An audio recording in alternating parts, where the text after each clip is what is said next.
Yeah, guitar. Wow, paranoia. Putting in work again, on my shit again. I might do it again, and again, and again, and again. We gon' do it again, and again, and again, and again. Well, they say we the answer. I know, I'm on some next shit. Yeah, I know, it ain't nothing. Oh no, fuck it. Let's go. Baby, tú me tienes loco. Me tienes que llevar pa' médico. Ese sí comió los mocos. No sabe que fuimos pa' México. You don't be stressing the petty, Jose, and the feeling I give you is incredible. You ain't never gotta question the truth. You know when I answer is credible. Unlike certain men, yeah, ain't got time to flirt. I'm back to work again. Hey, sweaty pockets hurting. You a perfect 10. You my baby girl, you my best friend. Take off the skirt again. Ha, si te sientes bien, nos fuimos pa' la República y celebramos la Semana Santa. El primo que canta duro, di que mejor que viene de Tampa. El pipo, que rico, el tipo no jode con ganga. Make scene, no, like free throw, como Curry ahí en la cancha. Wanna work again, on my shit again. I might do it again, and again, and again, and again. We gon' do it again, and again, and again, and again. Well, they say we the answer. I know, I'm on some next shit. Yeah, I know, it ain't nothing. Oh no, fuck it. Let's go. You already know the vibes. I got the juice and the lie. I don't tell none but the truth. I ain't the answer tonight. Sippin' brew got on the fly. Yeah, tú sabes I really get high. Que lo que what you doing tonight. If you with it, then let's do it right, yeah. This is the way, oh yeah. Dímelo okay, you know it. I gotta say I'm on. I like to play in the foreign. Just go with me, babysita. I'm so f***ing lit, I don't need a visa. I got no pan like a speeder. I'm the answer, you are the reason. Putting in work again, on my shit again. I might do it again, and again, and again, and again. We gon' do it again, and again, and again, and again. Well, they say we the answer. I know, I'm on some next shit. Yeah, I know, it ain't nothing. Oh no, fuck it. Let's go.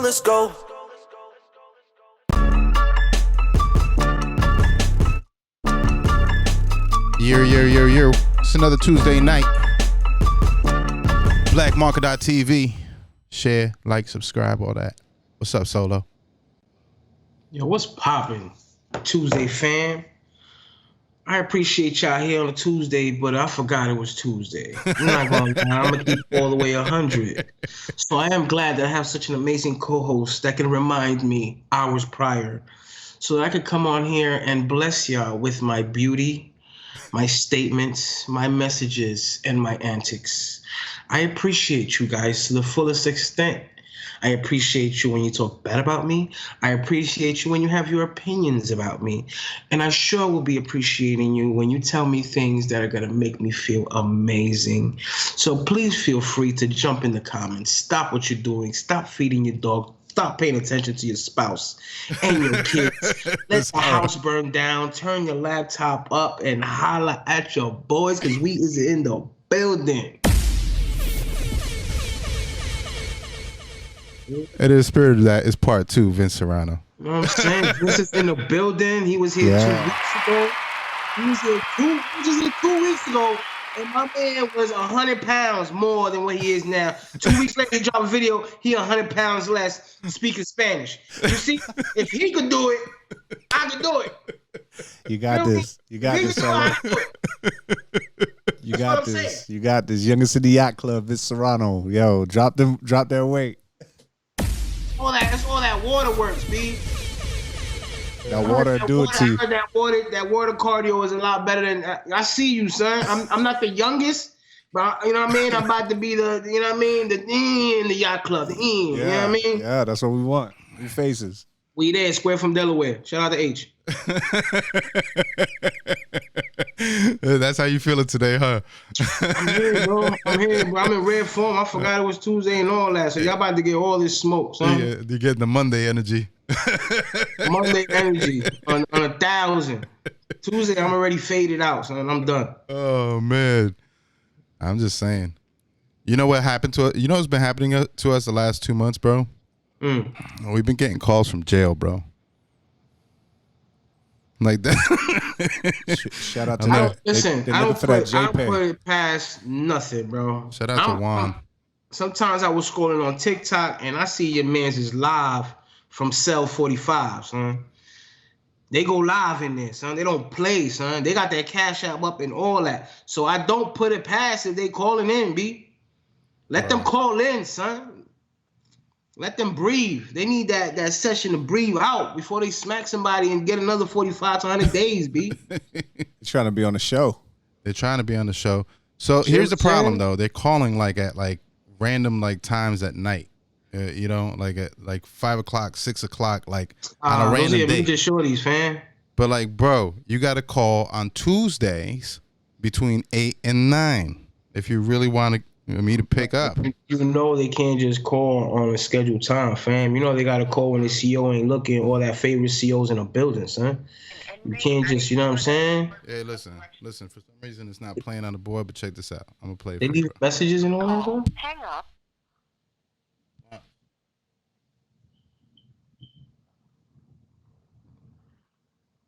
It's free call. Hang up or press 1. Watch. Hello, this is a 1-minute free call from an inmate at a Florida Department of Corrections institution. To accept this free call, press 0. Bro, that's on the black market bandit line, bro. They're trying to get that JPay out there. They're trying to get anybody. Write them. Write my boys out there. They're like the fellow bandits. I can dig it. You can dig it? I can dig it. I could dig it if it's Tuesday between 8 and 9. That's all I'm saying. Tuesday between 8 and 9, guys. That's when you get in. All right? You'll talk to him, right, Solo? Drop some gems. I'll drop all the type of gems, son. I'll make a Muslim turn Christian real quick, son. Yeah. Vince had his you had the business seminar. Yeah, the Youngest in the Yacht Club Music Business Conference. It was, last Saturday was a amazing event. I'm recovering from it. It's crazy, bro. A lot of work, right? Bro, it was an amazing event. I will say that it was better than what I expected it to be. Right. We had a lot of radio personalities. We had TJ Chapman, B.O.B.'s manager, Trap Beckham. We had Sandman, Shizm, Buckwheat, Babs. We had Savannah Dexter, Bravo Gator, spun by DJ Strizzle. We had the after party afterwards. We had so much talent that was in there, and so many like people from around the city that wanted to get information on how to make it in the music industry. So it was dope. It was dope to see that people, they were in there. We didn't have no rap shit going on where people were just trying to be on some, drill shit or something, like try to drill somebody out there or whatever. Like yeah. It was a beautiful place. We had it at the Renaissance International Plaza. Yeah, so it was like really, really high class. There were everything went better than expected, man. I gotta say, I got podcasts in the back and the VIP. Shout out to DJ Lady J, Lady Shay. I'm sorry. A lot of people came out there, man. They're really, really super dope, man. They dropped knowledge. We had 2 panels. DJ Royce was out there. A lot of people, man. It was dope. That's fire. Now, how was the experience? Now, you mentioned earlier when we were talking earlier about this being like one of the first ones you've done, right? It was literally my first event ever. So, how was the experience, like the learning curve coming into the event? There were things that we could have got better at. So I'm one of those dudes. I play competitive sports, bro. So I'm not trying to play to like have fun. I'm trying to play to win. And there were a lot of things that I felt like we could have done better. My wife has to sometimes like tell me to shut up. You know what I'm saying? Relax and enjoy the moment. The learning curve for me was like, I went out there, I bust my ass the whole time. I sold the most tickets. I got people out there. I got the venue. I bought extra liquor for the VIP. We actually offer what's called the Diamond and Gold Club members. So if somebody bought VIP tickets, they're allowed to get VIP at every single event that we do. So we're creating a community. And if somebody bought gold member tickets, then they get free access to any event. They get into the events at no charge. So we're creating this community, and it was dope, to see that actually stuck. We handed out like literally Gold Club member cards. I should have brought them here, man. I was bugging. But yeah, it's like Diamond Club member and Gold Club member cards. So it's like the Amex Lounge type shit. So that's fire. Yacht Club, Diamond Club members, shout out to them. Shout out to the Gold Club members. So I need to get you in the Diamond and Gold Club, bro. You too, EG. I'm in there, so I don't play. I want to be in all that. I want to be part of the podcast and all that. Big facts. Big facts. You might have to have a conversation with me in the do's and don'ts prior because you know what I'm saying? Yeah, facts. You know what I mean? I reach certain levels sometimes, whereas I don't, you know what I mean? I get out of hand, but you know what I mean? I respect for you. We got to understand the rules and regulations before we walk in the building. I definitely don't want your wife like, yo, who is this nigga, son? Why? I feel like the energy in the room, though, you match that, though. And that's the dope part of Youngest City Yacht Club, because it's like automatically, it's some shit that's different, and it's always on positive vibes. You know what I'm saying? And that's easy. Like, it's easy to be in. It's, you ever walk into a spot and you just know, like, okay, some shit about to kick off. Like, you just know, like, it's like a powder keg. You know what I'm saying? That's not how the event was. The event was like, yo, this is actually like, it's like yacht club shit. Like, it's top notch. I want to be a part of this, And you saw, like, we had testimonials from people that, I showed them to you, Eric. Yeah. Like, they were like, yo, like, I want to be a part of this. Like, this is dope. What I liked is that they kept saying the name, like it stuck with them, like that concept of being the youngest in the yacht club. And it's almost, in a sense, it's like, well, we're not even going into the yacht club. We're making our own yacht club. So that's how it feels, Yeah, we're creating our own community. And that's the dope part, because I don't see anybody doing that on this side. Like, right. That's fire. Yeah. I think that's fire. I think that a lot of these artists, if they will take the time out to actually have conversation with these other artists before sizing them up, I think it'll be a great thing. You know what I'm saying? Sometimes they get caught up in their own mental egoness, and then they walk in the room and they automatically go quick to sizing, which I know that's the hood mentality, because you want to, scope the room, make sure everything is proper for you. But, if somebody's throwing up some type of energy, you need to reciprocate that energy, understanding, you in a comfortable spot. And people who are, who was part of your event, seem to be like those type of people who know who they are. So there's no need for them to act on who they are. You know what I'm saying? They were just like calm, collected, everybody doing their thing with the networking, no issues, like you said, on a positive note. And if there will be more of that and less of the nonsense, I think, what we represent music-wise will go further that much more. Open a lot more doors, and a lot of more people will get to hear it and not hear the nonsense behind it. You feel me?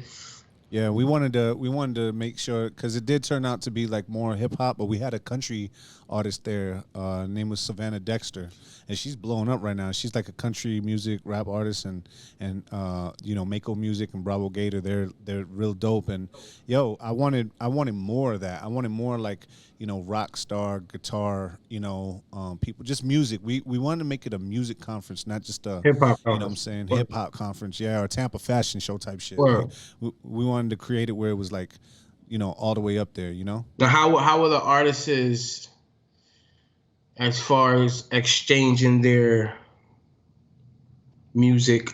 Like, how do they exchange their music nowadays? Is it all social media? Is it CDs? Is it USBs? You know what I'm saying? Like, yeah, most of it is, and that's a really good question, right? Because now where music is at, how do you reach them? A lot of it was exchange of information or links, and that was dope because, when I first got there, when people were there, they just went because they saw it on Eventbrite. There were like 4 or 5 people that were just there. They saw it on Eventbrite, and they were like, look, there was a music conference in Cali. We can't afford to get there, so we're going to go to the one down the street. And, when they got there, they were really, really open to talking to people. That's the best part. We had it in such a good spot where, you had to bump into somebody and talk to them, and they were going to ask you, what do you do, what kind of music do you do, or what are you doing. We had writers there, producers, mixers, engineers, audio and visual, all that. So it was a really, really good, it was a good influx of people who were writer. There's a lady named Grace Thompson. She was there, man, and she was a writer, and she had her music on a QR code and a whole business card. I was just about to say that. I literally pulled up. Yeah. I pulled up to the gas station today. I'm pumping gas, and 90% of the stickers that I see on the gas pump are from pop-up vendors, if you know what I mean. Yeah, for sure. So, I always tend to happen way to to get look nabbed. to That's look how they around. advertise. Yeah, no, but what I found was this artist advertising himself with a QR code. Mm-hmm. You know what I'm saying? You got his face. He was holding a mic, doing his thing on stage. It looks like a picture of him on stage, and next to him was a QR code. You know what I'm saying? Which inclined me to hit that QR code, which then tells me he's an artist and what type of artist is he. You know what I'm saying? So I that was a dope move. In part, that was a move from that artist that might get him somewhere. Whether it was a good, what do you call that? Business move for himself. Yeah, absolutely. It was good. Like you said, good advertising. So It was good advertisement. marketing. That was the word I was seeking. So Good marketing. I think that's the marketing. So I think that might be the new wave moving forward now is that QR code vibe. So you just pull up the QR code, boop, boop, and you're good to go. Absolutely. You got all that pop. You know what I mean? Kind of like that dot card. Nigga like that dot Yeah. card. It's like, you know what I'm saying? So Absolutely. that's why I was curious to know how they were exchanging marketing at your event, you know what I mean? Because that might be something for your artists to get into is that QR game, you know what I mean, and be able to don't have to, even if it's on a flyer or something, you know what I mean? Even you want to spend money on a flyer gets thrown to the ground, but you can always have that on your phone and just let them tap instead of having to give them that long social media name, you know what I'm saying, and the website and all that. The QR code take care of all that. So that might be a good vibe for your artists, you know what I'm saying? Absolutely, you spitting gems, and that's the best part, man. Where everybody picked up something new, they learned something new. It was a good education. We had a BMI publishing workshop. That's fire. Yeah, shout out to Jerome. Like, he was up there. And we made sure that was probably the best. Like, you got a lot of information from everybody, but the BMI publishing workshop was probably the most important. Did they do anything active in the workshop, or was it like mainly like panel discussion? It was explanation. Okay. So it ended up being a little bit more of a lecture and then a Q&A, Okay. which was dope because he explained the different type of royalties, mechanical royalties, the royalties, the different publishing companies, where copyright, all that stuff. Yeah. So he went through the entire thing, and then because I could see, after a couple of minutes, they'll start to sound like white noise. We started saying, hey, look, let's start doing a Q&A to get them in there, and they were asking questions. I had questions, and so I would go up there and I would ask, hey, look, like, what would we do if my show is going to be on a video game, or if I wanted to get it on sync licensing, or I actually did two of my on the VH1 special that they did for me. They sync licensed two of my songs and they cut the check for it, so it was amazing to see that. Oh yeah, that's fire. That's fire. Yeah, you were on a VH1 for the what was it? The one with what's her name? Remy Ma. Yeah, she was there. Tell me about that experience. Yeah, so I was on so I got on a show called My True Crime Story. I'm season 1, episode 3. They ended up getting 3 seasons after that. Like, so it's super dope. The dude that was on that song, The Answer, he's my dog. His name is Couture. So Couture hits me up. He gets to know me, right? I meet him in a studio session, and I'm not there to rap. Everybody else is there to rap. Right. And I'm about to leave, and he tells me, like, yo, you rap? I'm like, yeah. He's like, well, get on the beat real quick. Get on the mic. Right. So I spit this thing, and bro, he had me sounding as clear as I could be. And that was the best. Like, that got me excited about rapping again because it was so dope. I say that to say this. We ended up clicking, and he ended up, like, really getting to know me. And we out of that whole group, me and him clicked the hardest. And so he hit me up, and after he got to know me, he was like, yo, your story seems like it's real dope. Like, it's like real genuine. My boy does writing for a company called Hot Snakes Media, and they just put out a post that says, hey, look, have you done time? Did you do hard time? Have you changed your life? If so, write us and tell us your story. We could get you on this new VH1 show. So he told me, he was like, you should hit him up. So I read the post, and when he told me about him, he was like, yo, then tell him you're my dog. So I was like, okay. Before I told him that, though, like, I was in sales, and I had changed my life around. I started doing my own business. I had done all the stuff. I went to prison, you know what I'm saying? Like, I was in the streets real heavy, you know, and I had just made the real turnaround. But because I got into sales, I knew how to sell myself. So I wrote the email. I called it the email of my life. Short, sweet, concise. You know, hey, look, this is where I was from. This is where I'm from. This is what I did in my life. I made some mistakes, but I turned it around. Now this is what I'm doing. Yo, if you like this, hit me up, and we'll talk a little bit more. And then I wrote that, I sent it to him, and then I hit him up on IG, and I was like, yo, I just shot you an email about the post you had. My dog, Tor, told me to hit you up. So he was like, all right, let me read the email. So he went to go read the email. It was, like, perfect. Right. Like, he read the email, and the email was perfect, bro. Like, it was just the best elevator pitch that I could do. He was like, yo, this sounds like a movie. You got time to talk on Monday? And I was like, yeah. So he was like, yo, I'll give you 45 minutes. We'll talk. Man, that conversation ended up being 2 hours. Bro was like, yo, this is like a movie. We got to condense it. And then, yeah. And then he basically did a whole slide deck of my life where he made me look like Kobe Bryant, because I played college ball, and Tony Montana. You know what I'm saying? So, like, he did the perfect, like, transition. And I even told him, I was like, bro, you made me look like Allen Iverson and Kobe. Like, and he was like, look, you got to kind of get them hooked. And then when they get to do you, because you're going up against a lot of people. Right. There's a lot of people that got good stories. And he's like, I gotta tell them something that's going to set you apart. And then when they speak to you, they're going to fall in love with just you, and you could tell them the rest of the story. And I was like, all right, cool, we're going to rock with that.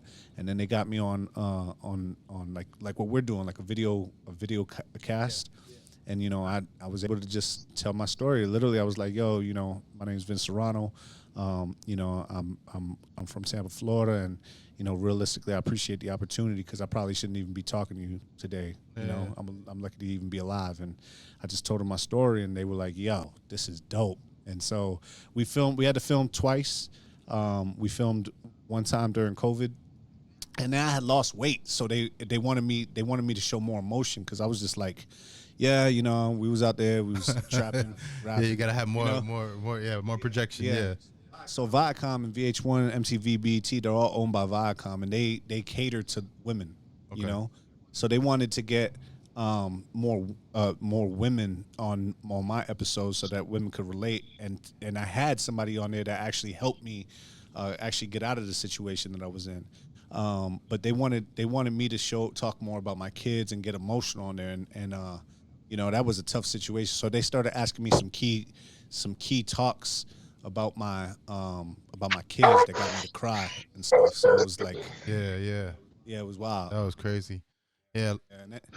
Gary Sanchez, shout out to him in the chat. He said, life story with highlights. I feel it. Yeah, big facts. Yeah. Shout out Jesus Sanchez and Drew Nelson also in the chats.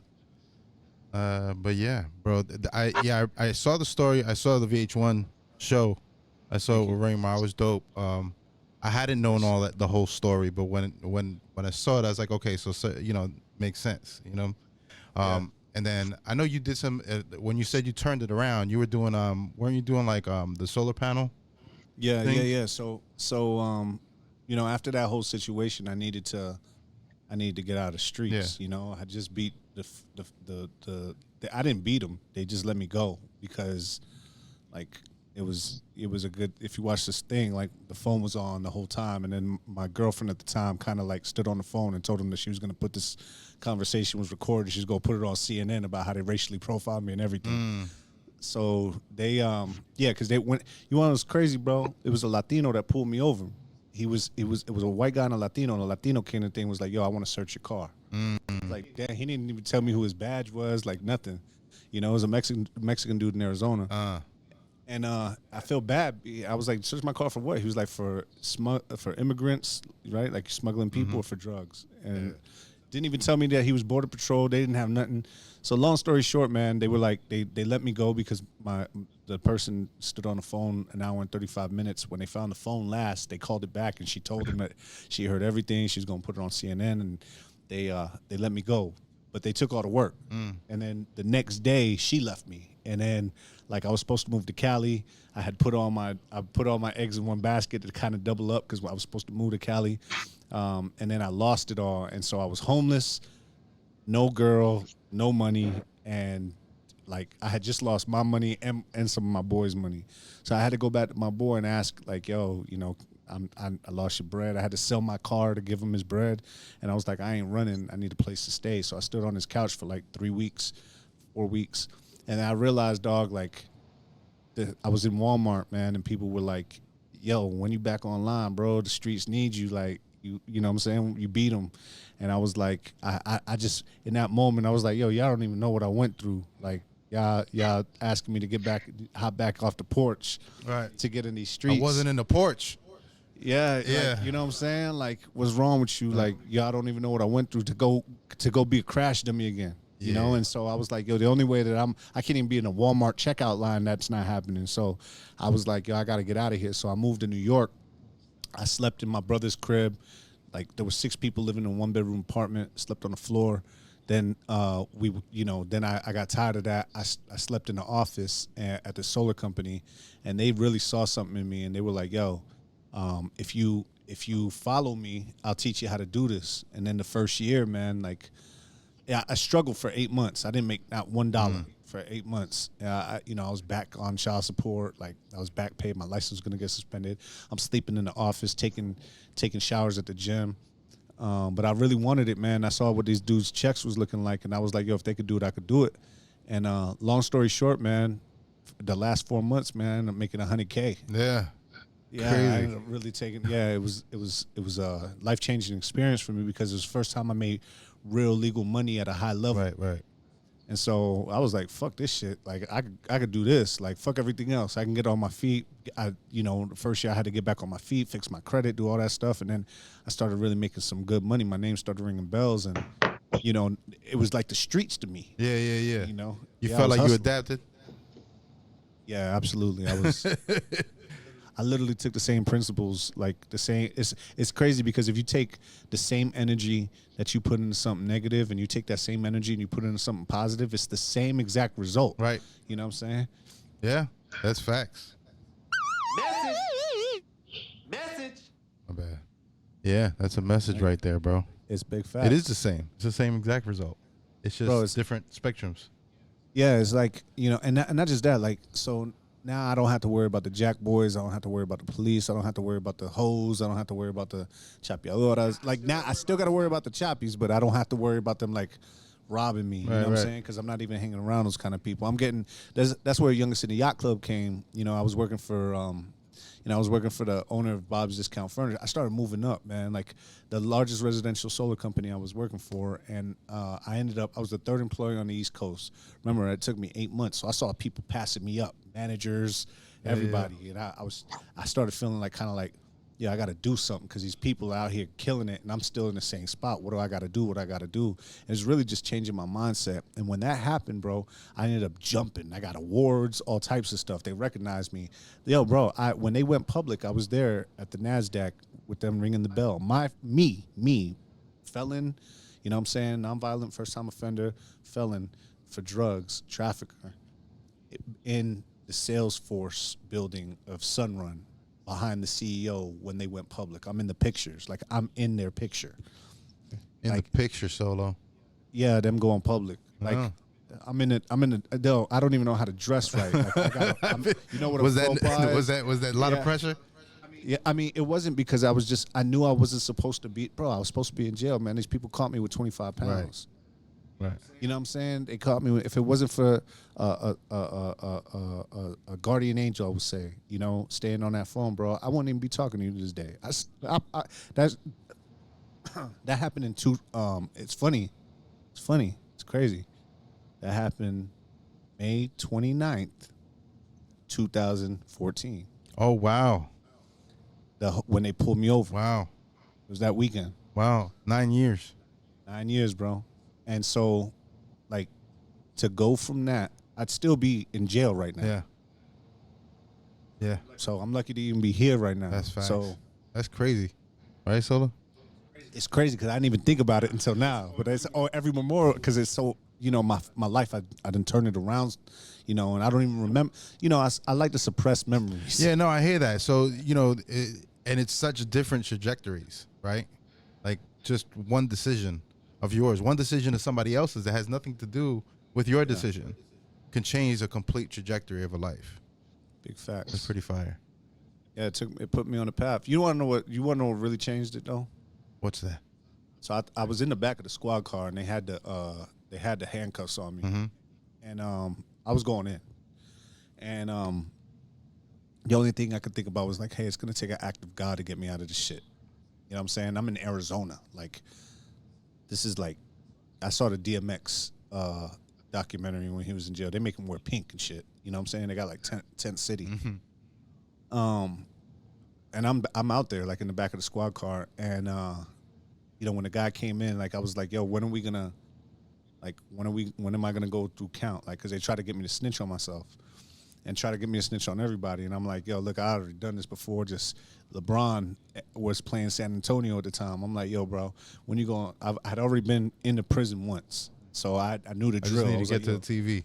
Yeah, when you go, I need to get through count so I could watch this LeBron game, right?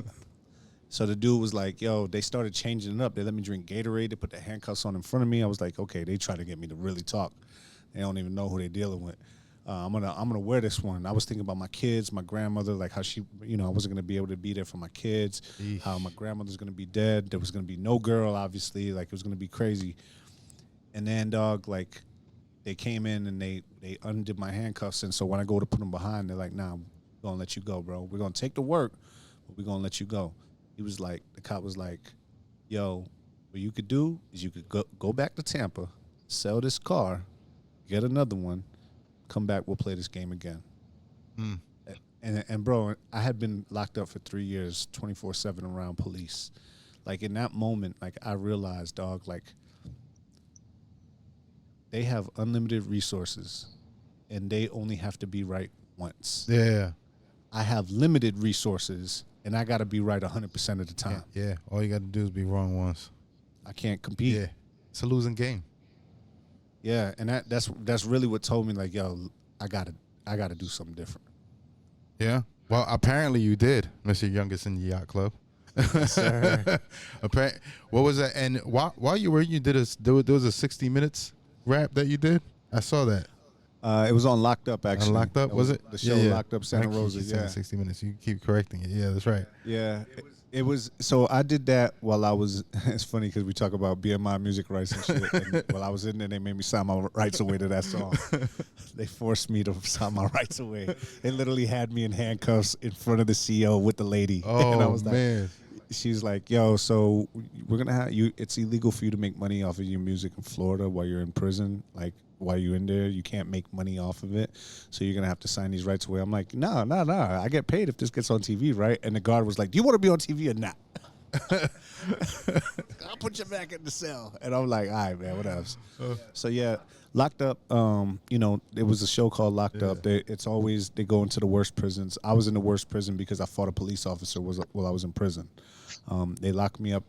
They put me in, they got a jail in prison. Like, they got, like, levels to this shit. So they put me in what they call heightened security level 4, where my bunkie was, I was locked up in a room for 6 months by myself, and then I finally got a bunkie after 6 months, and I was in 18 months in a cell, 24-hour lockdown, only out 3 times a week to take a shower, like that kind of prison. Yeah, it was crazy. And so they were doing that show Locked Up, like Locked Up Abroad, Locked Up in all the San Quentin and all that. And so they did Locked Up Santa Rosa. And I just so happened to be there. And so they would let us out in the morning 3 times a week. If you got up at 4:45 and you dressed up in your boxers and your bed was made, they would take you out to these dog pens. 4:45 solo. Yeah, 4:45 in the morning. So you had to be standing near the door in your boxes, and they put a mark on your door so that you can go out. If your bed wasn't made, it wasn't Class A, and you weren't in your boxes, you were not going out. So I ended up going out, and that's the day that they actually came through. And I music was the only thing that actually kept me from going crazy in that. In 6 months in a room by yourself, bro, that shit could do something to you. So I was writing all these songs. I was beating on the bunk, you know what I'm saying? Really just, trying to keep my, knowing I had an end date and I was going to come home one day. And I had a career in music before I went in. I was using the street money to finance it, like through Tampa, the Hip Hop Soda Shop. I used to have Hip Hop Soda Shop. Yeah. Yeah, I used to have a face on a billboard riding around Tampa, parked outside of there. I had a mixtape with DJ Smalls, all this stuff, man. I was really doing it. I was French before French got on. I know people don't want to hear that, but it's the truth. So, and when I got arrested, I had a deal. I had a deal to go to Germany and start working with a Grammy Award winner named Adam Tenster, but I was on bond. I had just got arrested, so I couldn't do it. So, and that's probably for the best because I probably would have been wild. You know what I'm saying? Yeah. So, long story short, man, I'm saying this to say that, like, I go out there and I wrote these songs, and then Locked Up is out there. And, bro, I'm going to tell you, man, like, in prison, like, they're really talented musicians. Yeah. Like, I was probably the worst one. He said I was probably the, can I play it? Yeah, you can play it. Hell yeah. You want to see it solo? Duh. My name is Christopher Ceballos. I'm Vince Serrano. They call me 100. We gonna go ahead and drop you out a new song. Go ahead and hit the beat. Go ahead and handle that.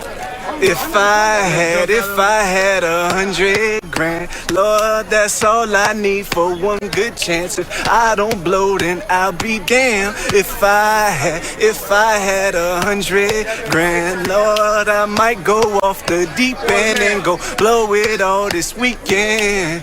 It might be just enough to take me out the gutter, keep the law off my back and get me out of trouble. Stay out the streets and keep the promise that I made my mama. If I don't bubble off of that, I don't know how to hustle. Give me 100 grand and I'ma flip it like a gymnast. Give you 100 grand, you gon' smoke it like a chimney. I'll make it 10 times that a meal before I finish. You just better hope I die before I get a chance to spend it, baby. If I had 100 grand, Lord, I might go off the deep end and go blow it all this weekend.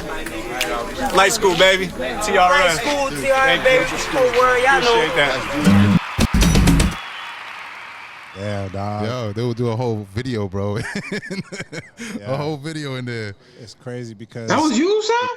that was me. Hell yeah. Yo, there's way more. Like, thank God for food. it might be just enough to get me out of trouble. Keep the law off my back and keep me out of trouble. Might do a lot. It might do enough to keep keep the promise that I made my mama. If I don't bubble off of that, I don't know how to hustle. Might do the white thing and buy some silk pajamas. Trick a lot of dollars just to say I fucked the model. Even though it's not enough to solve all my problems. 100,000 might put me in the win column. Maybe get me up to the level I'm supposed to be. Finally make the jump to filet mignon from pork and beans. Invest accordingly. Most importantly, make my mama proud. She never went to that clinic and aborted me. Give me 100 grand and I'ma flip it like a gymnast. Give you 100 grand, you gon' smoke it like a chimney. I make it 10 times that a meal before I finish. You just better hope I die before you get a chance to spend it, baby. If I had 100 grand, Lord, I might go off the deep end and go blow it all this weekend. There you go. So they obviously cut it, right? Because but like those were real things that I was saying. Like that's exactly how I was feeling, you know what I'm saying, in that time. And yo, nobody wanted to hear that shit in prison. I'll tell you that. Nobody wanted to hear my shit. What they wanted to hear was Plies, Kodak, like that's what they wanted to hear. Well, shout out to your hype man, because my man was hype, son. Yeah, he was like choreographed. He was throwing sound things and all that, man. It was hype like he wrote it, son. Bro. Yeah, he was. Yo, you saw him with the 100. He was ready, son. He was ready. Like he practiced that in himself for a minute, son. Yo, it was crazy because I was slated to get out a year, before they shot that, or a year after they shot that. I got out April Fool's Day, 2012. That thing aired April 4th, 2012. Oh no. Yeah, so I was like out. I didn't even have a cell phone yet, and people was trying to call. They would call my grandmother's like, "Yo, I just saw this on TV. What the fuck? This motherfucker's destined to make it." Like, he's in jail on TV. What? In prison. Rapping, bro, because they usually put you on locked up for some bullshit. Yeah, it's a bullshit story that you like. They got me on there rapping. Got to shine, bro. You had a whole music video, bro. Hype man and everything. They made me sign that shit away. That's what it costs. That's what it costs.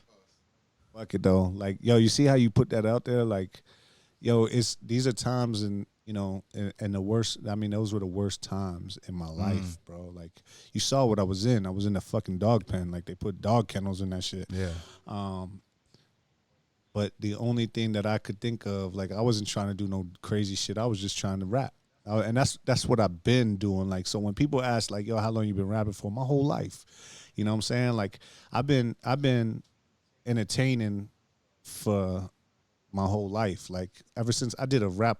It's funny because I did a rap to say no to drugs when I was like 7 in school, and I ended up going to prison for selling drugs. Like, it's wild. And then, I'm talking about, like, what I'm saying, 100 grand. Like, really, those are the things that you think that 100 grand's a lot of money, but I literally manifested that first year in solar. Yeah.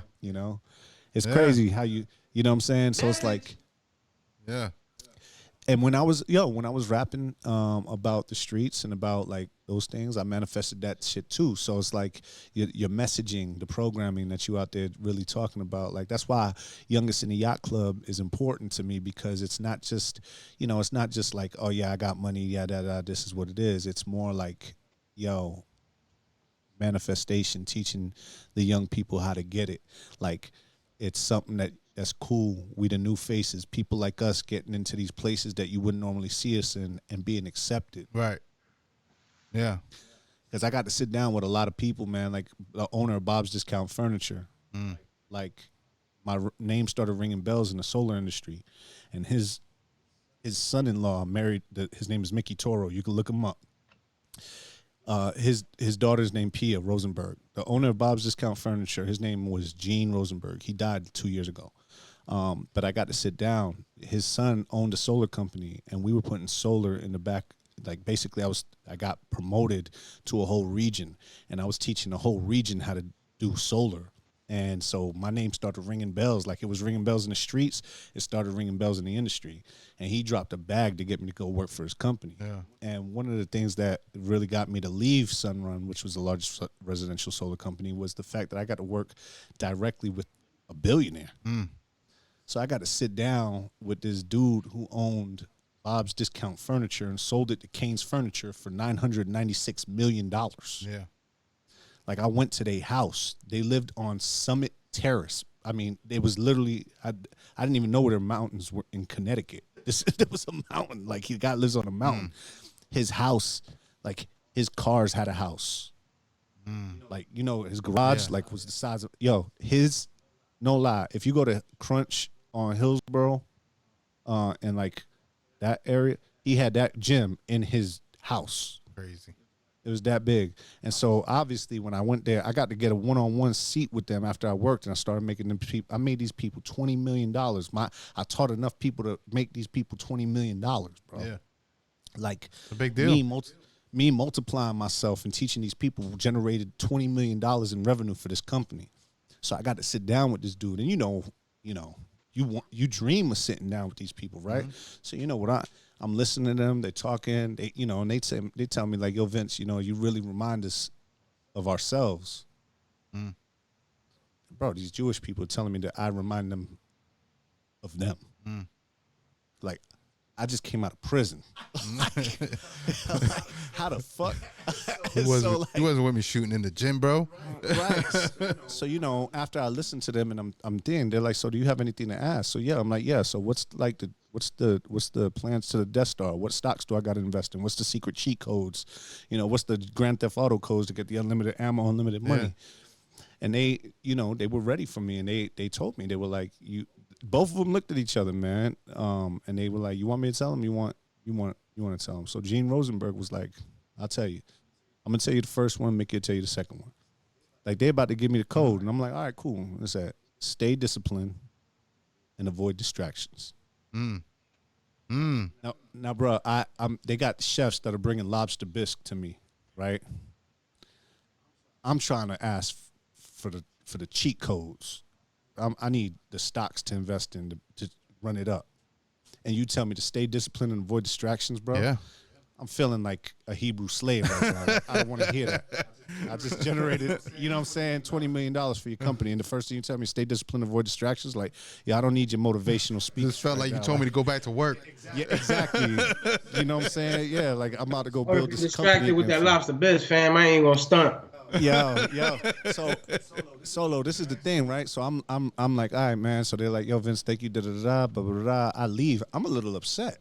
Cause like I said, I feel like he just told me to go back to work. Right.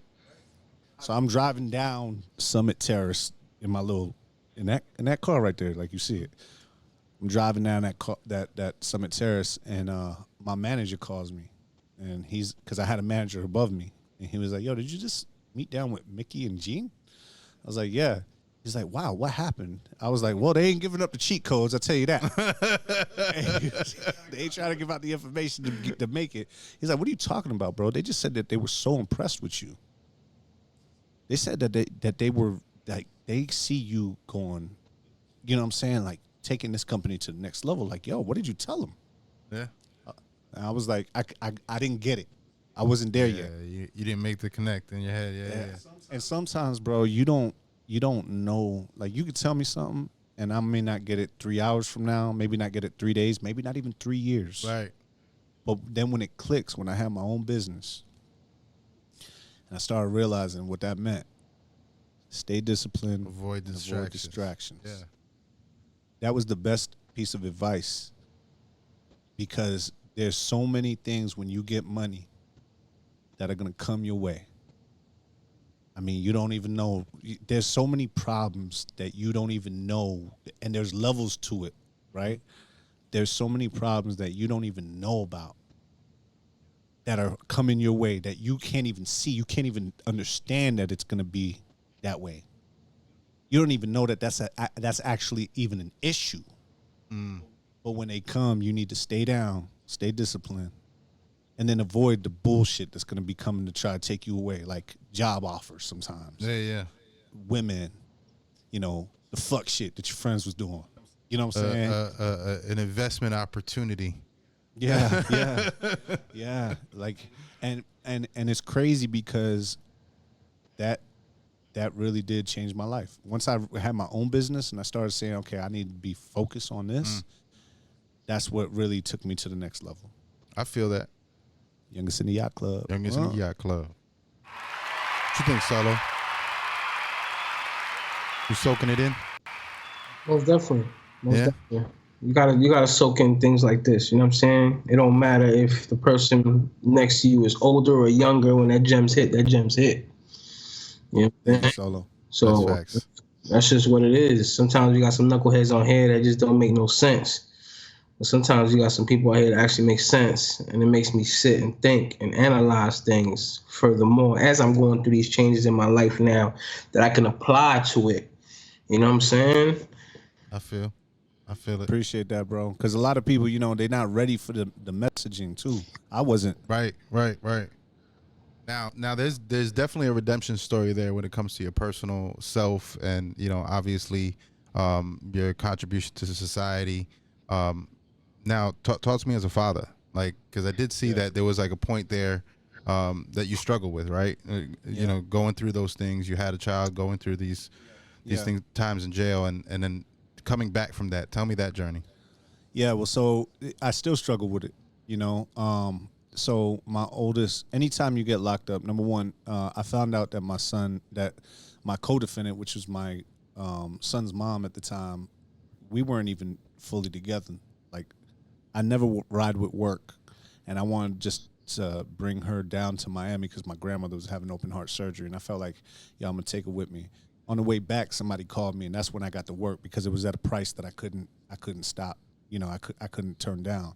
And then we got nabbed. So obviously we had been messing around, and we find out while we're going through intake, while she's getting strip searched, all the stuff, they piss test the women in there to make sure that they're either pregnant or not pregnant. And so I found out through a vent that she was pregnant with my kid. Oh, wow. In jail. Like, that's crazy. Just caught a case. So that was obviously traumatizing in itself. And then number two, I had already had a son, and I wasn't with his mom. and we were going through it. And I had just finally repaired the relationship between me and her because all she cared about was money at the time. Like she wanted child support. She wanted me, you know, and so in order to see my son, I needed to make sure that I was doing that. So I was using the street money and giving it to her so I can get my kid and try to keep him around, you know, while I'm not out in the streets hustling because I wanted to be there. Right.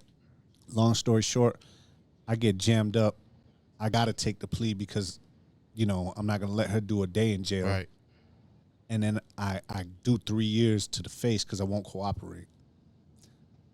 First offense, non-violent, first-time offender. 3 years, no probation off. First time I ever been in handcuffs. No nothing. You're going to do 3 years minimum mandatory, war on drugs type shit. I come out, my baby mama won't let me see my kid, my first one. And then my second one, she ended up getting probation. She violated probation and got my kid. My kid was going to be in foster care, bro. Oh, wow. My grandmother had to take my kid, and then before I was able to get out because she had to do a year, I was going to get out 90 days. She ends up violating probation for not being able to stick to the curfew. Oh, wow. And she was doing a whole lot of other shit while I was out, you know, saying, long story short, just living like she ain't on probation type shit. Yeah, and so they end up jamming her for a year, and then she takes my kid, and right when I get out, sends him to New York with her mom, even though my kid was living with my grandmother. So she basically took my kid away, and I've had to try to repair that relationship, and it's not easy, bro. It's not. It's I just want you to know, and this is the thing I want everybody to know that who's listening to this. Your actions don't just affect you; they affect the people around you, and you have no idea how big or how small those actions could be. Like that butterfly effect later on down the road. Oh, yeah. You know, that one day, that mistake that I made changed my life forever and changed my kid's life forever. Mm-hmm. And now, like, I try to build a relationship with my youngest son. He's 14 now, or he's 13. He's going to be 14 in July. And I have a 21-year-old. So I have a 21-year-old and I have a 14-year-old. My 21-year-old, he's already a man. You know, he just graduated from Full Sail, and he's nice. He's nicer at music than me. So, and he got a bright future scholarship. His mom, we may not have had the best relationship, but she raised him right. You know what I'm saying? So he graduated IB with honors, got a full scholarship to any school, bright futures, and then he still decided to go to Full Sail and pay for it. My youngest, though, he lives in the South Bronx. Like, he don't want to live with me because he can't walk down the street and go get a chopped cheese. Like literally, Sure. You know what I'm saying? So like he has no idea. Like when I scream youngest in the yacht club, it's to, you know, it's crazy, bro. I'm telling you all this stuff and I want to help the youth and stuff like that, but it's crazy that I've had to be a better father to other people's kids than I can to my own. And the reason why I do it, dog, is so that, you know, one day they're young, they don't understand it, but when people do ask the people who know me about me, I want them to understand that I wasn't a piece of shit. Yeah, bro. That's fire, bro. That's fire. I'm with that. Message. Dropping gems tonight, Solo. Getting real on them tonight, Solo. It's good because I ran out of mine today, so I'm going to. You ran out of gems today? Yeah, I didn't think it was Tuesday, so I had to, you know what I mean? That data, the database of gems got misplaced. Listen, we had good gems in the last one, and then, you know, it got messed up, so I was like, oh, no, we got to bring it back. We got to rewind it. I feel like this one's going better, though, because we're starting to get into kind of my story. Like, I kind of got into, like, the whole da-da-da-da, but, like, I feel like this one, like, we're getting deeper into, like, yo, who is Vince? Like, for real. Yeah, well, you know, that's kind of, that's the name of it, right? We got to tell our story. We leave a legacy behind, or we don't, you know? One of the two. So if I could use the platform for anything, it'll be for people to leave their stories, you know, in this storybook. This is my storybook of everybody's stories, you know what I mean? Yeah, and you making me look good, bro. I'm not gonna lie. You put me in you throwing up the alley. Wow, you made yourself look good, bro. I mean, Facts. not a lot of people tend to hear when God speaks. You don't have to be a Christian to hear when God speaks. You don't have to be religious to hear when God speaks. you know in your heart when God speaks. You know what I'm saying? You know in your heart when you get that voice, or you start adding things up and like, yo, Arizona, 25 pounds. I'm out now. I'm not doing 20, 30. You know what I'm saying? Like something had to happen for me to have a second chance. You know what I'm saying? And it wasn't me, And bro. you It took wasn't me. that second. Acknowledging it is the first step. It ain't just with liquor. It ain't just AA meetings. You know what I'm saying? It's with anything. Acknowledging things is the first step. When you acknowledge like, yo, that wasn't me. I don't know what it was. You know what I'm saying? But most of my life, I was brought up. Well. My parents raised me well. We didn't struggle. You know what I'm saying? We didn't have it all, but what we had, my mom's and my pops made do with it. I was just being the knucklehead and wanted to be the street knucklehead. You know what I'm saying? My choice was rob. I would rob anybody, son. You know what I'm saying? But I would never rob a family member. I would never rob my right hand man. I would never rob those that I love. I don't care how bad I was doing. Somebody else was gonna get it before me. And even when I had my kid, you know what I'm saying, that I was struggling to make it happen, working overnights, not making the bills. You know what I'm saying? I would go into dollar store and put a pack of Pampers under my stomach. And I would walk into 7-Eleven and walk out with a gallon of milk. You know what I'm saying? And like you said, the things that you do affect, it cause a domino effect. You know what I'm saying? So it got to a point to where it was like, yo, you gotta chill out, son, because God has spared you so many times. I've been there with the coke on the door panels and the bud everywhere and 7 packs in my middle console, and they pulled me over for weed, and just for some reason the cop is just laughing at me. Like, yo, and I'm like, all right, I'm done here. And he literally told me, yo, I don't care where you go get rid of that shit. He ain't searched the car, none of that. You know what I'm saying? That's just one of few. You know what I mean? So when you look back at it, it's like, yo, somebody had to be there to hold me down. And it wasn't a human being. You know what I'm saying? It was beyond our level of humanity. You know what I'm saying? And it gets to a point where you do have to grow up, and you do have to be able to like change your ways for the better. And like you said, whatever mentality you had in the street, you put that in a legal route. You know what I'm saying? And it works out even better because you ain't got them boys on you. You ain't got to go to bed with that thing underneath the pillow. You don't have to worry about if they're going to come get you while you're not home, and then your wife and your kids got to suffer that, and then making you look bad.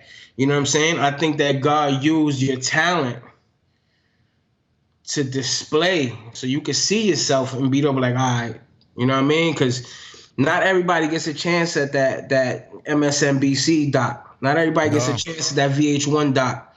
You know what I'm saying? Not everybody gets a chance to come out from all that to do what you're doing now. You feel me? You took that time to sleep on those couches, to sleep in the office, to gain knowledge. That was your hustle. Just because you wasn't pumping drugs, which you had a choice to do, but you said, I'm going to sleep on this couch tonight because I'd rather do that than do this. This is the position you put yourself in. You know what I'm saying? And the only thing I would tell you is that same person that gave you that dog bone and threw it to you is the same person you got to look up to on a daily basis in your own way. You know what I'm saying? Obviously, you're seeking in your own way, and he will guide you through it. Put him at the forefront of your marriage, and your marriage be good. Put him at the forefront of the relationship with your kids, and your kids are going to be good. Put him at the forefront of your businesses, at the forefront of what you're moving, and you're going to be good. Once you start to detour from that, you know what I'm saying? He going to remind you, yo, remember what I did for you, you heard? And that reminder might not be a good thing. That reminder might be you burning real quick in the flames. You're like, oh snap, you know what I'm saying? So that's where that discipline and distraction came into play. You know what I mean? Even though you didn't know what they was talking about, now you know what they're talking about. You know what I mean? It took me a minute to figure it out until you explained it, and I was like, all right, that makes total sense. And that didn't really have to include with money. It had to include with success. That includes anything in life. Anything in life. Facts. You know what I'm saying? So shout out to you, man. And bro, I'm grateful too that you brought up the faith, because a lot of people, like, they don't, the most successful people that I've actually been around, they've and I'm talking about people who are like really, really like successful. Like they believe in hard work, they believe in positivity, but they also believe in their faith. And it's crazy how like I found my purpose when I was driving back, from Arizona with nothing, and my girl had left me, and I had $300 in my bank account that I was supposed to give to child support, and I told my baby mom, like, hey, you can't get this because I need it for gas in a hotel room. And I was staring at these walls, not these walls. I was staring at this open field in, it was either Texas. I think it was Texas. I'm just driving to Texas trying to get back to Florida. And, the prison walls, it looks the same. Prisons are in country, in a country area. And there's a fence and a gun tower and all this stuff. And we used to walk the track. And I used to tell myself, like, I'm never coming back to this place. I'm never getting to this place. I was, like, literally hanging by a thread and almost went back there. And I looked up to the sky and I was like, why? Like, why am I here? Because I'm a good rapper. I was a good athlete, but I'm a great hustler. So what was my purpose? And I found it. My purpose, and I think it's the reason why I'm here talking the way I'm talking. I know it's the reason why I'm here talking the way I'm talking. It's the reason why I talk the way I talk in my music. It's the reason why I influence the people that I influence, and that's because I need to become a positive, motivational figure for the people and tell them, like, yo, you ain't got to go pick up that pack. You ain't got to go and rob the plug. You ain't got to rob somebody. Like, you can literally take that same energy and you can put it into something positive and win. And I am the poster child for that shit.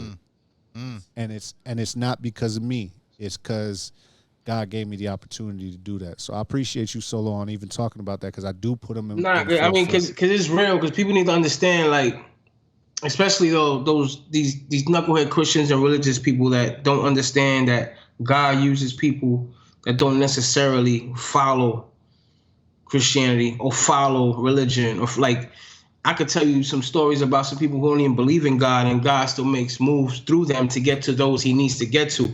You know what I'm saying? Me and Eric been friends since '95, and he went through the course of ministry and Christianity. So have I. You know what I'm saying? And it's whatever moves you, though, bro. That's the biggest thing, is whatever moves you to keep you out of that bullshit. Yeah. You know what I'm trying to say is now that we sitting here now, I could count on Eric more than I could count on a Christian brother. You feel me? And I can say that broadly.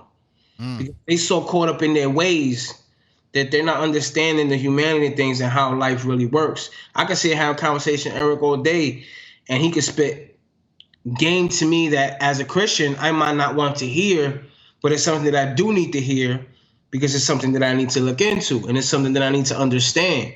You know what I'm saying? And even though he might not be a deep end follower, not a Bible reader on a daily basis, but this man's faith is on a higher level than those that are stuck in the church 24/7.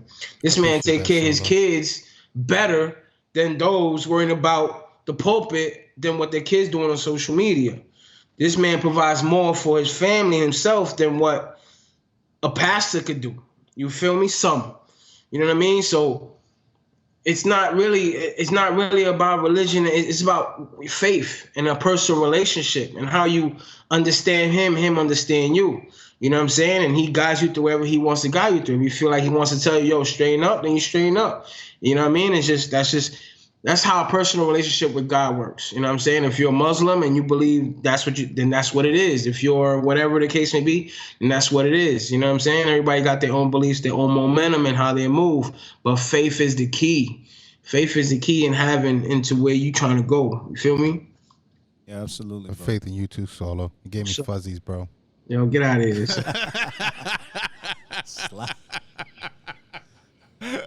crazy. You see how he be yelling at this me? This is why I can't can't talk to him like that, son. He be getting all hype on me. Dude. Yeah. You understand? It's okay to show some heart, bro. You want a hug, bro? I got you.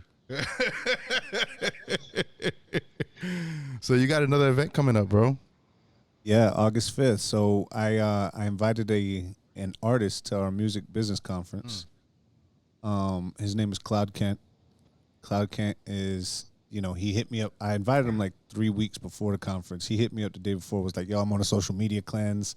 I just saw this. Can I come through? I was like, yeah, but you got to be outside because we got everything on the inside. So and other people paid for the vendor spot. Right. So you can be outside with your art, do what you want to do, and I appreciate you coming, just showing through. So I let him come through. Well, bro, it started raining. And his art was outside. So I stopped everything I was doing, and I went out to go help that man move his art because he had some dope pieces. And I felt so bad, bro. Like, it was supposed to be the best sunny day, whatever, and then it started raining. And so I went, grabbed him. I helped him move the table in the rain, all this stuff. And I was like, you know what, Kent? Like, just do me a favor, dog. Just go in the front, man. Like, the first thing that the people are going to see is you. You know what I'm saying? That's going to give us the Youngest in the Yacht Club vibe. It's going to be more than music. It's going to show. Well, turns out, and I've been on podcast. I do the Youngest in the Yacht Club podcast, and we interview some of the panelists. Turns out, Cloud Kent was hustling more than some of them artists out there, bro. Cloud Kent sold about $1,000 to $2,000 worth of paintings out there. He had not just that, like he was networking, he was doing his stuff. He had a story about what the paintings meant. He was in the front. It wasn't even just from the people that were at the event. Hotel people who were staying at the hotel were seeing the paintings and coming to go see him and grabbing them. So he was attracting those people. He had such a good time. He came in at the after party. He saw me with the mic. They were playing my music, and he was like, "Oh shit, you rap too?" I have a record called Sheesh, and my boy Sully loves to play it. So we was in there. I was rapping Sheesh, and Cloud Kent was like, "Damn dog, da da da." So I called him. I called all the VIPs. I called everybody who's in the Diamond Club, Gold Club. I called everybody to see what they thought, feedback about the event, and Cloud was like, "Yo, I love what you got going on. I want to be a part of the Youngest in the Yacht Club." I was like, yo, let's do it. He has never done an exhibit. He's never done an exhibit for his stuff because he says he doesn't like the people that come by. He wants his stuff to be top notch. He said he has so much for the event that he wants me the Youngest in the Yacht Club, to throw his exhibit, and we're going to do it. We're looking for the venue now, but it's going to be August 5th. That's a Saturday. It's gonna be a exclusive art exhibit for Cloud Kent. It's gonna be curated. Youngest in the Yacht Club is more than just music, man. Youngest in the Yacht Club is everything that encompasses the yacht club. Wealth, health, fitness, nutrition, art, music. Yeah, all of it. Finance, cryptocurrency. We're gonna be doing all those kind of events to get people to understand, that part. What about the bandits in the yacht club? I mean, we're already trying to go on a positive mindset. If you're a bandit, you are probably not in the yacht club. He said no bandits in the yacht club, Solo. No bandits in the yacht club. Oh man, we're out. Y'all could be in there under a different name though. You said, give me 30 days, bro. Give me 30 days. That's all I need. I got you. Solo said he'll rob somebody. Give me 30 days, B. That's all I need. Oh man. Well, today went good. I appreciate it. And I got all the backup audio just in case. So I don't care. I'm good now. I can sync everything up. I'm excited, man. I appreciate you guys for having me on here. I usually do the podcast on, what I'm saying, for people, and I love telling their story. Yeah. And for me to be that guy today, it's grateful. So I appreciate you, Eric, man. Man, no doubt, man. I appreciate you driving out here again. Yeah, man, it's dope. You got a great setup, man. I appreciate the stuff. Like Solo, man, you being on there, asking the questions, and then just kind of like feedbacking, about the stuff. Cause I know you're the type of person that you'd be like, nah, that's bullshit, And so I appreciate that. Eric knows, son. Eric gonna take me everywhere, son. Yeah. And you can't. Sometimes sometimes you need people like that, but you gotta know where they at too. I keep a whole circle of them around, but they all play different roles at different times. But you need that. Solo he pretty on point though. If Solo's barking, there's a reason. Nah, I love what he got going on. I love everybody that I've met. I mean, not now. Now I'm a little calmer. But everybody that I've met when I came to high school, when I came in from Puerto Rico, it was always because A, I wanted to fight them, or B, I thought they were capping. You know what I'm saying? Eric had more than enough reason to come at me because I was definitely staring at his shorty the whole time, son. That's how we met. So you know what I mean? And like one of my best friends, I met him in school because I threw chocolate milk on his white shirt. He became my best friend. One of this other dude, I knew he was gonna kill me in ball, but I wasn't gonna let up on the talk smack. And so I talked smack all the way up to it was time to play. And then, you know what I'm saying, I had to throw him a curveball. We've been friends ever since. You know what I'm saying? So, you know what I mean? Like, yeah, I'm there. You know what I mean? I'm a little rough around the edges, but I'm quick to call somebody out. I call myself out sometimes. I'm being the mirror calling myself out, son. That's good, man. I love what you got going on with the tunnel vision stuff, man. That story that you told me, man, means a lot, bro. So, like, Youngest in the Yacht Club is dope, but also, man, like, that tunnel vision, things that you do for people with mental health, bro, I really appreciate that. Because, like, people think you in the Yacht Club, bro. I go through stuff all the time. So, like, really, I really feel that. You know what I'm saying? So keep working on that, bro. I feel like we should connect on that because, you know, especially if it's a nonprofit, people are willing to cut checks for that, bro. Absolutely. Everything we do, we try to do out of pocket. We don't, you know what I'm saying? Even if it's like I know sometimes me and my ex, we would like put our money together and just during COVID time, we literally went to every hospital and fed all the emergency room staff. You know what I'm saying? And we went to all the Spanish restaurants and we explained the situation. They cut us a deal and we fed all of them. You know what I'm saying? When Puerto Rico hit with the hurricane, we went out there with 1,000 pounds of food and we made sure everybody was good. We even brought back a Shih Tzu who ain't had a haircut in 7 years. We had to bring him back to save his life. Yeah, son, you know what I mean? So I don't know. We just been that type of people, you know what I mean? Me and Eric always been that type of people who help each other, you know what I mean? We know our boundaries and our limits, you know what I'm saying? But we always willing to extend the hand, and that's why this man is always in the forefront of the music scene in Tampa, and you know what I mean? And it's not because he's the nicest, because he is nice, you know what I'm saying? He's just not recognizable, but this man is always lending a hand out to other people and giving them his knowledge and not soaking it all in, you know what I mean? So there's no me without him. You know what I mean? Don't let his head swell up. You know what I mean? But I just glow and blend in the background. He doesn't like to get fuzzy too much. And when I get him in the fuzzy zone, he gets all white. You know what I mean? So I feel it though. But bro, I appreciate like even you, Eric. Like you know what I'm saying? Like the next Youngest in the Yacht Club, same situation, bro. I'm there. Yeah. So you said August 5th, right? August 5th. Oh man. wait, hold on. We're looking at it's a Saturday. Yeah, I know, and I might be out of town. Yeah, and that are you going to continue doing them?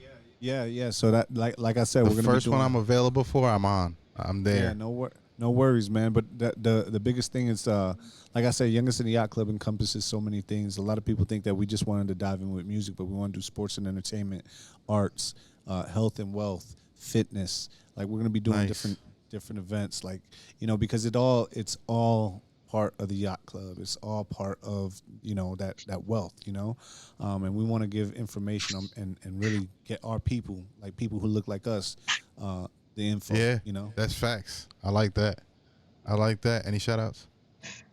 Yo, shout out my wife Jenny, my sons July and Vince, and then shout out everybody from Youngest in the Yacht Club. I appreciate y'all, you know what I'm saying, everybody who wants to be a part of it, and you know, shout out to my dog Gabe Gifted too, because he's really like moving, you know what I'm saying? We just shot some videos. We got a record called Whole Time that just came out last Friday.